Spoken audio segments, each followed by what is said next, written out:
Welcome to the Triple P podcast, Preds, Pucks, Pinoys, hosted by Justin Bradford and Matt Best. Hello and welcome to the Triple P podcast, Preds, Pucks, and Pinoys. Justin Bradford, Matt Best. And, we're getting used to this once a week thing right now. It is the off season. And since it's the off season, we don't have enough to talk about 5 days a week because it's the off season. But some companies make you do it five times a week. Make you do it for $2 a day. Yeah, and then undercut you. But I feel like I'm on the Miracle Children's Network for only 49 cents a day. you can sponsor two sad half Filipinos trying to do a hockey podcast at fair wages. In two different countries, even. I have some stuff to tell you off air about our last paycheck. Uh-oh. Yeah, not great. I haven't received mine yet. Oh, neither have I, and there's a good chance I won't. Uh-oh. Yeah, we'll talk about that off air. So, Matt, I want to go and start this off with, guess what comedian I get to go see Wednesday night here in Nashville? If it's Joe Coy, I'm going to just stop the recording right now. So we're scrolling through. I hate you so much. It is. You don't even have to say yes. You dick. And realized, she's like, did you know that Joe Coy's rescheduled you show? You insufferable dick. Is at the Ryman on Wednesday night? I was like, what? How did I not know about this? Well, it's a rescheduled show, and it had been pretty much sold out. Only single seats are remaining, and a lot of the single seats are obstructive view, but obstructive view is like a really thin pole. Mm-hmm. And so I got pretty strategic with it. And so I have a ticket to see Joe Coy. So is it just you going? Just me. She'll be out of town. So just me going to see Joe Coy. One of my favorite comedians. I hate you. Filipino comedian. Shut up. And I get to see him in person, and I'm like 12 rows back from the stage, and because it's slightly obstructed view, I only paid $39.50. I wonder what the obstruction is. It's so the way the Ryman's built is they have support beams that basically support the balcony above. Right. Oh, gotcha. I didn't know it was a two-layer kind of thing. If it was a concert, I probably would not get obstructive view because it's a comedian that'll walk from side to side on the stage. That's what I was going to say too, yeah. And I looked at the views and everything too. The pole will be just to the right of my face. But very, very minor obstruction. And the center of the stage is bang on for me. Again, if it were a concert, I'd be like, depending on the artist. For $39.50 to see Joe Coy. Oh, all over that. Any day of the week. All over that. So, are you going to end the recording right now? No, I had to bump up your volume there. We're also on video for the first time. Hello. With this podcast, because we can do fun things like that. So if you're listening to us on any of our audio platforms, thank you. But you can also go on video, as Justin just is freaking out in his house. What are you looking at? Because we have video. Kill 15 seconds of time. What in the hell? Anyways, we have a giveaway going on. I guess I'll talk about that right now. I don't know where he's going, and this just proves that crazy shit can happen when you record. If you go to our Twitter page or our Facebook page or anything like that, you will find a giveaway link. And if you look on our YouTube page, you will find that Justin is back at his chair. Okay, so I just wanted to show off one of my prized possessions. A little more towards your face. There you go. Okay, that's just more hatred. It's an autographed, for those of you that are listening, it is an autographed Joe Coy Funko Pop. See, this is cool now because people who are watching our video podcast will now finally see the stuff that we show each other during the podcast. Basically, it's the stuff that I show you to troll you. Yeah, I hate you. I have nothing to show you to troll you. It even has the Joe Coy exclusive sticker on it. Oh, it's even in a case. Oh, it's in my hard stack case. This is, and the back of it. That's cool. Too. Very nice. That is nice. So Joe, to get to see him in concert, I'm pretty excited. Do you know what show this will be for him? I don't know. I mean, it was originally, I think, it actually says rescheduled from February 2021, but I'm not sure if that was a reschedule from 2020 even. How everything has multiple reschedules. Do you know if this is his first show since he started touring again? Or do you think he's been... Yeah, I don't even know. I mean, this is something I could Google easily, but I just don't know. For me, I don't even care. I wouldn't care either. I was just curious. I'm excited to hear some Filipino jokes in Nashville. And to go outside and socialize with human beings. Yeah, to go to live performance. I mean, another thing that I went to yesterday So today being Monday, went to the first NASCAR Cup Series race in 37 years here in Nashville. That's cool. I was seeing our pal Peyton. He was tweeting about it, and it just he wasn't there though. Yeah. Okay. Well, rub that in a little deep into him. He was at the Busch there, the Nationwide Cup race with the minor league race on Saturday. But like the amount that he appreciated it just gave me a good general consensus on how much people down south love their NASCAR, and I am all for it. Like if when I come down south, I gotta go. 40,000 people, sold out crowd. It was fun. It was a boring ass race, but it was a fun time. Yeah, they got to work on that a little bit to make the race a little bit more exciting. But it was a fun time. So run me through like a typical day at the race. Dude, this is my first full race. Oh, really? So I went. Alex run me through baby's first race. Well, yeah.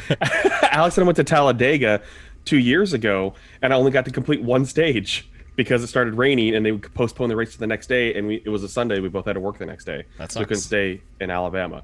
So for us, well, there's a lot of logistics they have to work out in terms of getting people in for parking and out for exiting. That's a whole nother story right there. But we arrived at the track probably around 11:30. The race was starting at 2:30. I want to get there early, do the fan walk, do all basically where you pay to be marketed to.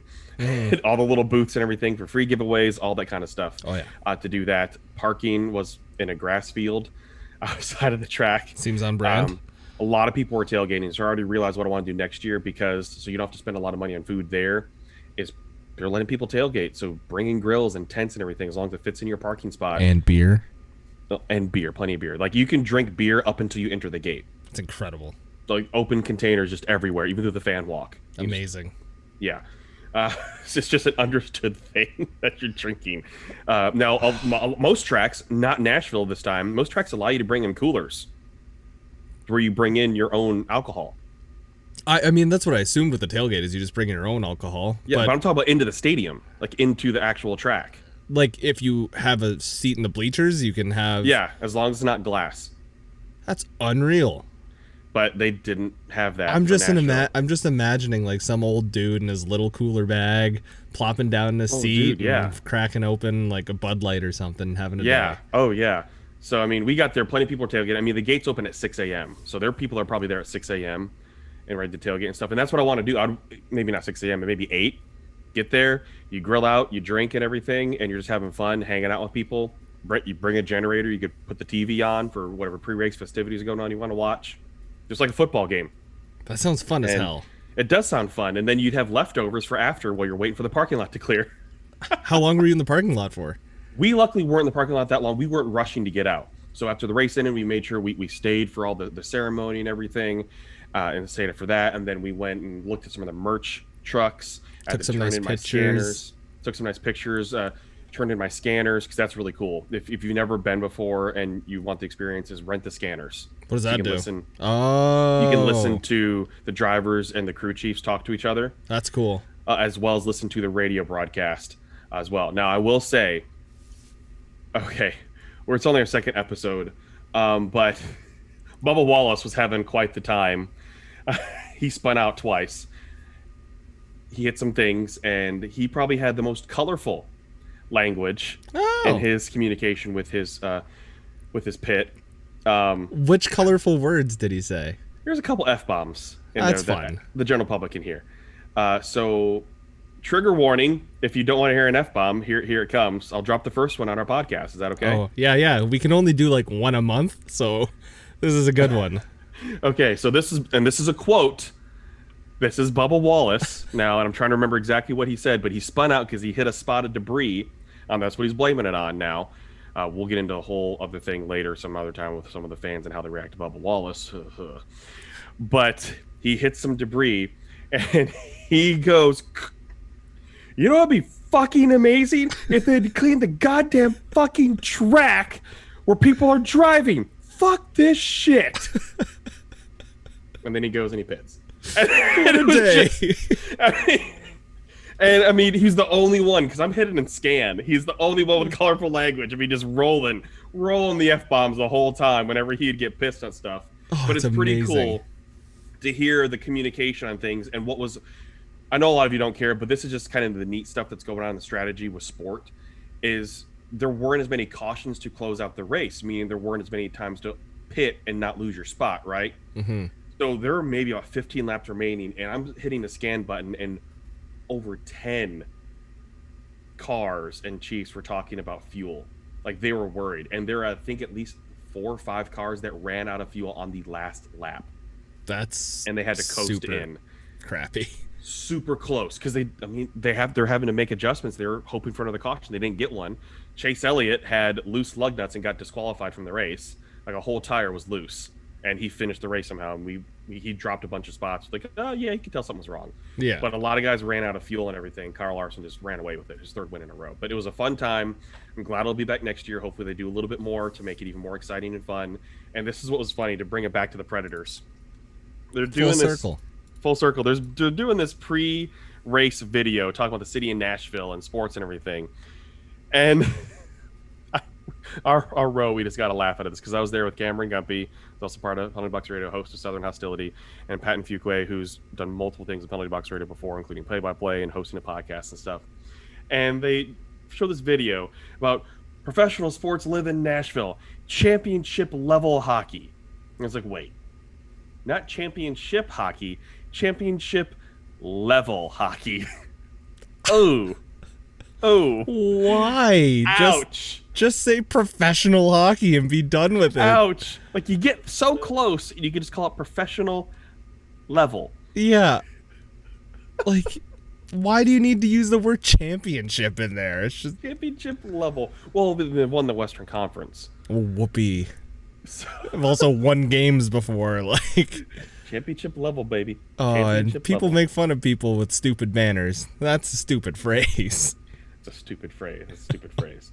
All right, so Matt, I've done a lot of talking. I want to get your take, especially on these playoffs so far, and especially the thumping that the Lightning put on the Islanders awesome. In Game 5. And I want to ask you this, because I did see a couple tweets about this.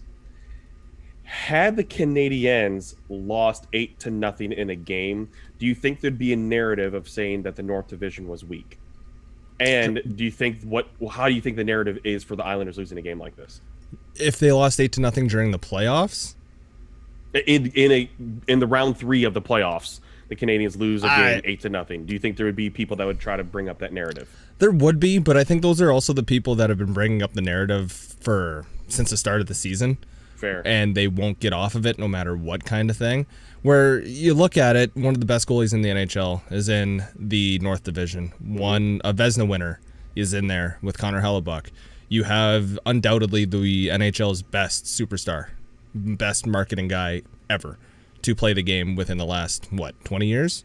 And Connor McDavid, skill-wise, the guy's just incredible.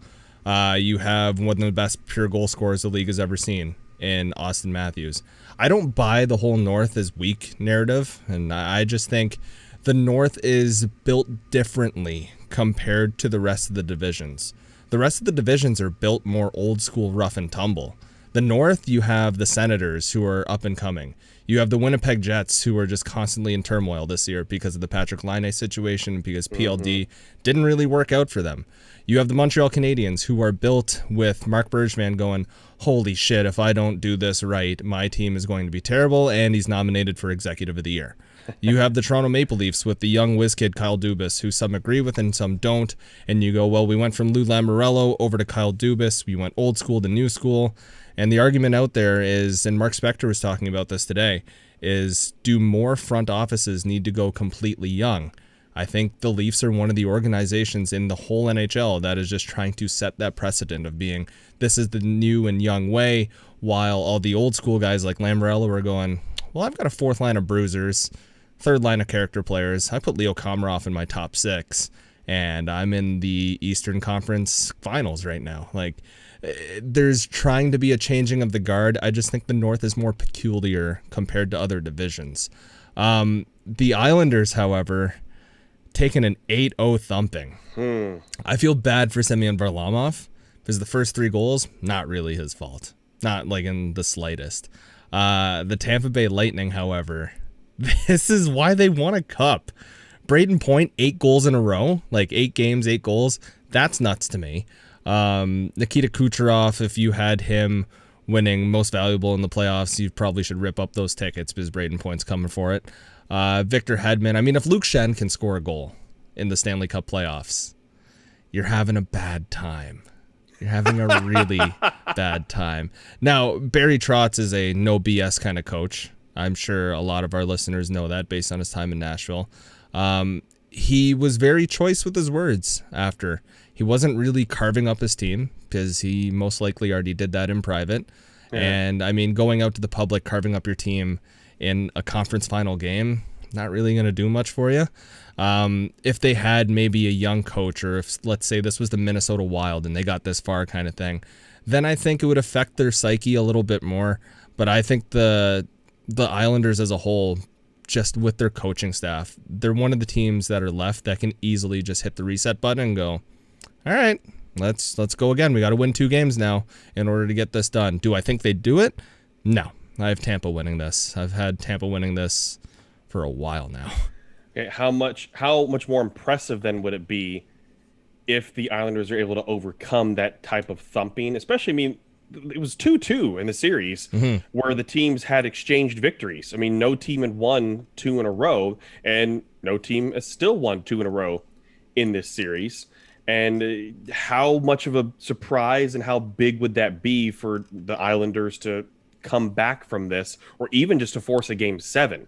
How big would that be? The momentum, like if you had a momentum chart right now, I'd say 90% of it is on Tampa Bay. And that's even including like a nice little restart. For the Islanders, they'll have 10% momentum. Steven Stamkos, I mean, a lot of the questions were, is Stamkos going to show up these playoffs? And then he did show up for the first couple rounds. And then for the third round, through the first 3 games, or 4 games, it was, where's Stammer? Well, Stammer's back. Braden Point's been on a tear. Victor Hedman has been positionally sound and chipping in on offense as much as he could like possibly do, and he looks fantastic. Andrei Vasilevsky is Andrei Vasilevsky. I really don't need to give you stats or anything on that. We could. Yeah, this team is just... The Lightning are very good at starting the game, and their pace of play is unlike any other. I'm pretty sure on the broadcast they said that they are 11-1 when scoring the first goal this postseason. So if you want your key to victory, if you're the New York Islanders, it's score the first freaking goal. Like give yourself a chance there. But it's also so tough when the Lightning are just so good across the whole ice. Like there's really no weakness to this team whatsoever. If one star player isn't performing well, then you get your like Alex Killorn or your Yanni Gourde or your Andre Palatz, and they just go, yeah, I'll play hockey today. But when you get your Stammers going, your Braden Points going, your Nikita Kucherovs going, this is why they won the Cup last year, plain and simple. Right. All right, on to the other one, the Golden Knights and the Canadiens now. I mean, 2 straight games going into overtime. It's been a fairly low-scoring series overall as well. Montreal, if anything, they belong, and they've proven they belong. The series is tied 2-2, but they're playing very tight against Vegas. Vegas as well, with a goaltending change there. I love it too. And I remember reading a tweet too of how Robin Lehner psyched himself up for this. Was he said, I spent a few hours on Twitter reading people talking shit about me to amp myself up. Oh yeah. Like that's pretty. Robin says whatever he wants. It's great. That's pretty epic there. But I mean, your take overall on this series and the direction it's going as well, and what it means for Montreal to be in the series as tight as it is, and especially 2 straight overtimes, they're giving Vegas a run for their money, for lack of a better phrase, for Vegas. It's so the last game that these teams played, Montreal was the way better team, plain and simple. High danger chances 5-on-5, 17 for Montreal, 1 for Vegas. The whole game, 17-1, 5-on-5. If that doesn't scream Robin Lehner bailed your ass out the whole game, I really don't know what does. Montreal's done a great job shutting down Vegas's forwards. Max Pacioretty, Mark Stone have looked kind of invisible. I mean, Alex Tuch has looked good when he's been propped up on that first line with Chandler Stevenson out, but I just... It's incredible watching Carey Price basically say F you to every single person during the regular season who went, he's washed. He can't play anymore. He's not a top 5 goalie. He's not a top 10 goalie. And for me, I mean, in a few leagues, I was thinking to myself, do I keep this guy going into next year? And now it's just an easy yes. Like, there's no doubt about it. You keep Carey Price. Now, my question for the Habs is, they got this far based on a bit of luck. And, I mean, every team gets this far based on a bit of luck. But their luck came in the terms of, and I know people are going to hate this, a great signing in Corey Perry. Corey Perry has won before. Corey Perry has brought something to that team that they didn't really have whatsoever, but they've also lucked out in that their younger talent has progressed way quicker than a lot of people have expected. Not Tyler Toffoli, Cole Caulfield is just, he doesn't look like a kid out on the ice. He looks like he belongs in the NHL. It doesn't look like he's ever had the yips in his life. Nick Suzuki is just, he's showing why Vegas was kind of reluctant to give him up because he's that good. He's an incredible player. He's going to be a top-line center in this league for years to come. It's just I didn't expect him to be this good. It's kind of the same thing with Pierre-Luc Dubois in that playoff series against Toronto in that whole series or in that whole year. PLD he was good and then he turned it on and then he took a step back. So it was kind of the perfect storm for the Montreal Canadiens in terms of Carey Price played phenomenal. Suzuki has been unreal. Caulfield's been good, and their defense has been okay. They haven't been great. They've just been okay. Now, how the hell do you just do this again next year? What does Bergevin have up his sleeve? Because every move that he made in the offseason, people went, well, I can ridicule that if you fall flat on your ass. And now it's, well, that was a pretty sly signing. Because to me, getting Corey Perry at vet min, I was like, whatever. He'll play a few games here and there. I didn't expect him to have this big of an impact, even though I know a lot of people hate him and hate the way he plays. But he's been playing good hockey in the postseason, and I don't like him. I know. That's why I'm here, because I will just say it that he's played good hockey. Can't stand him. I give credit where credit's due. Bergevin's built a pretty hard team to play against in the playoffs. Okay, well, still F Corey Perry. All right. We asked, and y'all definitely delivered on questions to help drive the show as we're in the off season. And want to know, we're not going to get to all the questions in this episode because we still have a lot of off season to go. So we're going to cover just a couple in this episode. And let's go ahead and start off with this one. This one comes from Lincoln. You are forced to switch allegiances to another team forever. Which bandwagon are you hopping on, Matt, and why is it Montreal? So I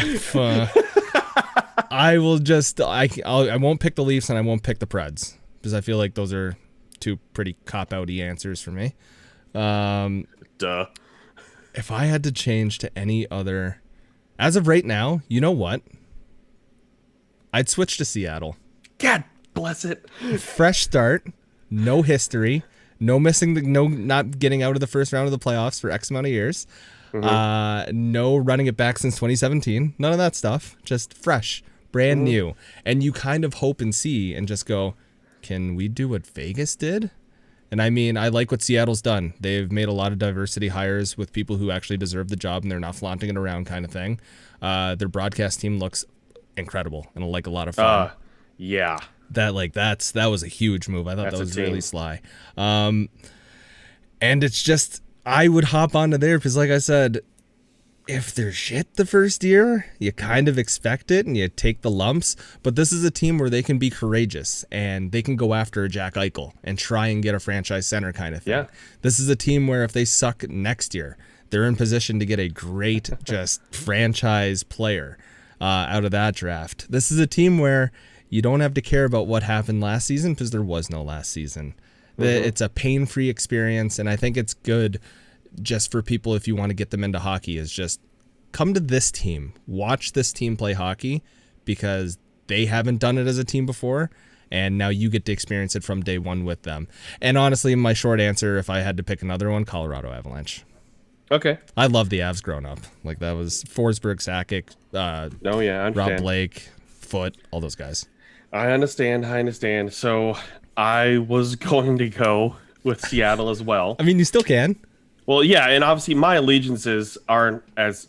Look, I cover the Predators. Yeah, I was a Predators fan, but I've been able to separate in terms of like fandom. I just enjoy the sport of hockey. And I enjoy watching good plays and watching players do things. And yeah, it's fun to see the Predators do well because it's, well, one, good for me in terms of what we do. Two, good for the city of Nashville. It's good for the community. It's good for my friends and things like that. Like see my friends happy and everything. But when it comes to rooting, I'm saying this to be honest, people. I'm not like rooting for them to where I'm getting intense. Like, oh, this is so I can't handle it. I'm not overreacting to things like a typical fan does, which is absolutely 100% understandable for fans to react. You are And giving fine. everything to your team. Yeah, you're giving everything to your team. You put your lifeblood into this, your money as well. Spend a lot of money. I don't spend money on the Predators, so I don't have that invested interest for them to do well and everything. My invested interest is, do I want people to read my stuff or watch my stuff or listen to my stuff? Yes, that's my invested interest right there. So just prepping it that way more than anything else. Seattle would be a lot of fun. Fresh start. There's going to be some good natural rivalries. They're going to be there. I mean, them and Vancouver should be a fun, Oh yeah. like just quick rivalry Like there. Where if, you're gonna have, if you know anything about baseball and the Jays when they go to Seattle and how they fill that stadium up, I was lucky to do it 2 years ago. It's so seamless to get from border to border there. And like you said, that's going to be one of the most electric rivalries in the NHL. And Seattle sports fans, I mean, I think of, well, one, the Seahawks fans, and big time, they're soccer fans. I mean, their soccer fans are intense up there in Seattle, and if they bring any bit of that over to hockey, which a lot of it does transfer over. I mean, here in Nashville, there are plenty of soccer fans and Predators fans, and lots of crossover from Preds to soccer for Nashville SC. So I fully expect that type of raucous, unique Seattle type of atmosphere is going to happen there, so that'd be fun. So if I had to choose something different from Matt, I would go with the Florida Panthers. Wow, did not expect that. Thought you were going to go Detroit. No, because I grew up being a Detroit fan, That's why. but I wasn't. That's predictable. Yeah, well, it's fun. Well, it's just like that'd be like you picking Toronto. Yeah, but yeah, you're right. I got nothing for that. You're right. Florida, because I like covering underdogs, and they get made fun of a lot because of their attendance issues. And it would be for me, if I was switching my bandwagonness, it'd be for me if I'm switching my team that I think would be fun to cover, it'd be them because there's an opportunity for growth there to cover it. There you have an opportunity to continue to grow the sport of hockey there. They as an organization have an opportunity to continue to grow the sport of hockey in South Florida. And they have some fun players on that team, like Barkov, right there. That's all I got to say is Barkov. Yeah. And that'd be fun to just watch him throughout his career and everything. And if I'm going to be a fan, I'm going to get a pretty damn good seat. I mean, Yeah, and you're going to get a beer and hot dogs and vouchers for the store for like $60. yeah. Now, I will say this. This was interesting. Back in, I think it was 2000, gosh, was it 2010, 2011 maybe? That I went to a Panthers game. They're playing the Kings. Mm-hmm. This was genius marketing of them. They had a Kings merch trolley That's outside smart. the stadium and inside the stadium That's because smart. they knew that they're going to have a lot of out of market fans coming to their arena, and they were selling stuff. So why not make money on the opposing fans, right? And buying merch. I would 100% do that. It was just like in Seattle for Jays games. Outside of like the ballpark there, I think it's T-Mobile Arena is what it's called, or T-Mobile Park. They had people selling like fake ass Jays shirts. It's like, well, yeah, market it to that. On the flip side, what's one team you would not change allegiances for? Or two, I guess. This is easy for me. I can get it done and quick. Okay, you go first then. The Montreal Canadiens. Like, I respect what they're doing. They're the only Canadian team in the playoffs right now, but I could never full on be like, goodbye, team I cheer for. Hello, Montreal Canadiens. Could not do it. For me, I think it's probably going to be, I'd say probably Chicago. Is there any rhyme or reason or just meh? So it'd probably be Chicago or Colorado or St. Louis. Okay. Because I picked Colorado as my other one, why wouldn't you pick Colorado? I grew up a Red Wings fan, man. Makes sense. Easy. I can't. I can't Well, they're hear fun to you with watch. Patrick Waugh and his rings in his ears. They're a lot of fun to watch. And I mean, I can't get over the fact of, Darren McCarty beating that ass. It was just so fun watching those teams go against each other. Oh, it was a Like blast. the goaltending matchups. And, Goaltending fights. Goaltending fights. Just, yeah, fun times. And St. Louis, because, God, a lot of their fans are annoying. Yeah, a lot of them kind of suck. But I mean, every fan base has sucky fans. I absolutely 100%. This is what got me, though, is that, like, in the playoffs when the Predators are facing the Blues, the entitlement coming from Blues fans, and this is me as, okay, a 51% bias to Nashville Observer. Mm-hmm. So, yes, obviously from Nashville and everything, but the entitlement from a lot, not all, I won't generalize it, but from a lot of Blues fans that they deserve to go on because they're the Blues. Like, y'all realize the 3 times you went to the final before you won, you got swept, right? Like, you don't have anything to stand on, just as much as the Predators didn't have anything to stand on then. So there's that. And then the Hawks, there's been some questionable things that the organization likes to do at times, like the news that just came out last week. There's that, which I know we've seen plenty of in sports. Yeah. A few of their fans have been fun to deal with in Nashville, just as a media member. That's pretty fun. But I've dealt with plenty of fun fans in Pittsburgh too. That was fun. I got cursed out by fans, and I said, "Oh, I'm just radio from Nashville." Well, screw you and whatever you came in on. Get out of our city. Okay, just doing my job. Doing my job. I will say though, Chicago fans, my experience in Chicago was nothing but incredible. In Chicago, yeah. Yeah, I went to Chicago for work a few years ago, and it was on the opening night in the NHL, the night in which Austin Matthews scored 4 goals against the Ottawa Senators, which I completely didn't get to watch. But I went to the United Center for the first time since I was a kid, and I bought a solo seat. It was the first time I ever went to a sporting event by myself as like a spectator. Let me tell you, the amount of beer I had there that I did not pay for from the friendly people around me who found out I was Canadian and just wanted to go catch a game, that was some good hospitality. And I'll give them that. I will truthfully give them that. But I know Chicago fans can be downright dickish. So I know there's a flip side, but I mean, it's every franchise. In Montreal, when the league got out of the lockout, and it was like the shortened season, me and my buddy took a trip down from Ottawa to Montreal, and I wore a Dion Phaneuf jersey, and him and I had beer bottles thrown at us on the street. Wow. Yeah. And like at that time, I'm 18. I'm not even like, I'm not 19. I'm not an adult. As much as I thought I was at 18, I'm in Quebec to drink beer underage. We're not underage, legally there, because you can be 18 and drink beer. But yeah, beer bottles hurled at us. I was like, what the hell is going on? So my hatred for Montreal stems pretty deep. Jeez. Okay, well, that's understandable. Yeah. All right, next one. I know we have a few questions here that we're not going to be able to get to. I mean, I know Daniel got one. Nick got a good one in there as well.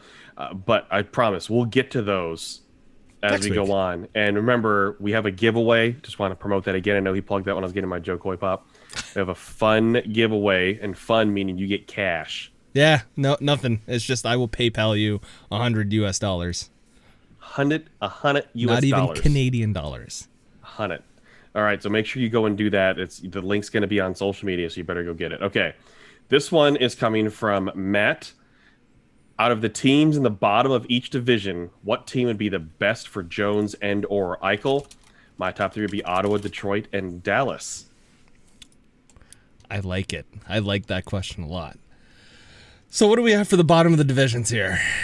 Got Calgary, Ottawa, Vancouver, Philly, New Jersey, Buffalo, Chicago, Detroit, Columbus, LA, San Jose, Anaheim.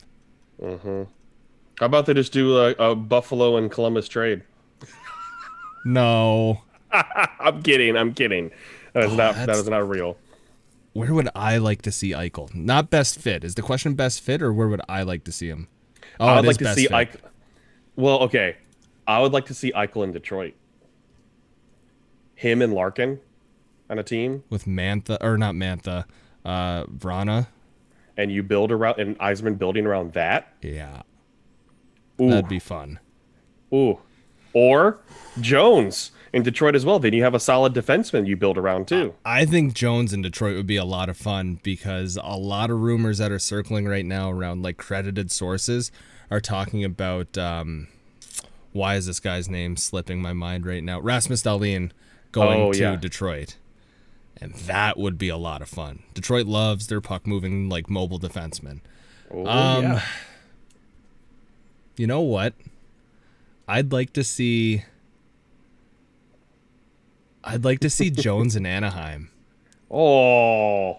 To go play with Drysdale, to go with that young youth movement that's happening with Zegras, Max Comtois. Anaheim. I like when Anaheim's fun, fun because they're a fun team to watch. Ugh. I've always enjoyed Anaheim. You're going to hate me for this. I loved the Corey Perry, Ryan Getzlaf days where they just were so good together. Yeah, and then people there would like blame the traffic on fans not showing up in the playoffs. Yeah, then they got better and more consistent, and people started showing up more. Well, no, and then Nashville continued to own them in the playoffs, and that was fun. That's fine. We're just talking about where I want to see these players go. I'm sure Anaheim loved that. Oh, great, Nashville again. Well, That's where I'd put Jones. Okay. Where would I put Eichel in L.A.? Kopitar's starting to get older. You got Quentin Byfield there. And then you'd have Eichel. Fair. That would be a lot of fun. Eichel. And LA's going to have the space? If they ship out some of their contracts, they could, yeah. Well, yeah. I mean, when you look at right now, they just have a bunch of RFAs. Honestly, you know what I would love? Eichel or Jones to go to Ottawa. And that can be fair because what Ottawa's been doing too. I mean, they, like you were even saying before, they were a fun team to watch, and you could tell that they're close to putting together to be competitive. Yeah. They're like, it's easy to say that every team is a superstar away, but they have enough of a good core right now and good young pieces that if they add a superstar right now, their window extends by about 3 years because you still have a lot of players on ELCs that are coming up. And that's how you win a cup is with players on ELCs, or you just circumnavigate the cap. We say it all the time. We say it all the time. But yeah, Ottawa would be my number one for both players, now that I think about it. Okay, so I think, like what I said, one of them I'd like to see go to Detroit. Either one in Detroit would be awesome. You know what's crazy looking at Cat Friendly and seeing all the RFAs and UFAs that Detroit has? 1, 2, 3, 4, 5, 6, 7, 8, 9 UFAs. Holy hell. 1, 2, 3, 4, 5, 6, 7, 8, 9, 10 RFAs. 19 free agents. The RFAs, unless they're huge names, are pretty easy most times to sign. Oh, yeah. But, I mean, just the fact that the work that Yzerman has in front of him. Here's this. There are only 3 defensemen under contract. One of them is Danny DeKeyser, who did hit waivers at one point last season. Philly Hronek is another. Right? Yeah, he's an RFA. Oh, Troy God. Stetcher has 1 more year. And Stetcher went there from Vancouver. Yep, and Wyatt Newpower has 2 more years. I like to think I know a lot about hockey. Couldn't tell you who Wyatt Newpower is. Here, Detroit's defenseman has listed on Cat Friendly: Danny DeKeyser, Troy Stetcher, Wyatt Newpower, Alex Biega, Philip Hronek, Mark Stahl. Okay, there's a name. Dennis Chalowski, Christian Juice, Gustav Lindstrom. Yeah, those are names. So they tried to patch it up this year by getting us Troy Stetcher and being like, we have some NHL games under our belt, a Mark Stahl too. That doesn't really work if they're not great players. Right. So now the way I say is, can you imagine what Seth Jones could do, and you build around him with your defensive core? Seth Jones being 26 years old. I think he could be a good fit for Detroit, especially you build around him, knowing and trusting what Steve Yzerman has up his sleeve with all the draft picks they have, that he still could be in a cup window through his career. Yeah, no, I like that. I think that's probably a better fit, but I just think if you get an Eichel on that team and you can get him to play with Zadina and Vrana, whew, Oh, Eichel would sell tickets too. Eichel would Not that they 100% sell tickets. Not that they necessarily have to worry about that as aren't much. Sexy defensemen don't sell tickets as much as Roman Yossi's pretty damn sexy. I'll just say, unless they are like piss off the fans. You know? Unless you know what I mean. Unless the defenseman is Victor Hedman or a Roman Yossi. Like I'm talking. Oh, yes, I agree. Yeah, it's so much easier to sell tickets. You can't throw not sexy and Roman Yossi. He's a good-looking dude. I'll give him that. He's hot. A good-looking dude. I will give him that for sure. Call him daddy. Ay, ay, ay. Happy Father's Day, Poppy. Oh, yeah, I didn't say Happy Father's Day to you. Happy Father's Day. What? I'm a cat dad. You're a cat dad, yeah. And you're a dog dad, so Happy Father's Day to you. Thanks. That was weird. I didn't expect it to come back to me. You threw it at me. You're right. Best off just calling me Koya. Yeah, I won't call you Tito. Hey, did you know that I'm going to see Joe Coy in 2 days? Hey, you know, you should probably... By the way, we're giving away $100 on the podcast here because Justin's a prick, and I'm going to talk about that now. There's a bunch of easy steps. All you have to do is go over to the link that we have in a lot of our tweets and on our Facebook page. You can follow the Triple P Podcast on Twitter, follow me on Twitter, follow Justin on Twitter. Those are three of the big ones. Subscribe on Apple Podcasts, Spotify, or Google Podcasts. Those are our big three. That's where we like to see a lot of you guys there. 35 entries each there. Anchor and Breaker, throw us a bone. Go sub there. It's a couple clicks. Make a free account. Easy peasy. Visit our page on Facebook, plus 20 there. Go ahead and leave us a like. Visit us on YouTube. Please subscribe, and we'll keep doing more video episodes. Follow me on Twitch because we are, yes, going to live stream at some point.